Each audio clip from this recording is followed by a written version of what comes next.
တဲ့နှလုံးသားဟာကဘာကိုပတ်နိုင်တဲ့စွမ်းအင်ရှိတယ်ဆိုတာသိပါသလား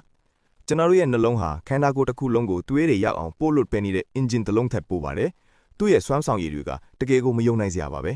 နှလုံးဟာပြင်းပြအားထိတစ်မိနစ်ကိုအကြိမ်80ကနေ80အထိခုန်နေပါတယ်လူတစ်ယောက်ရဲ့သက်တမ်းတစ်လျှောက်မှာနှလုံးဟာအကြိမ်ပေါင်း3ဘီလီယံတန်း3000ကျော်အောင်မနားတမ်းခုန်ပေးနေတာပါ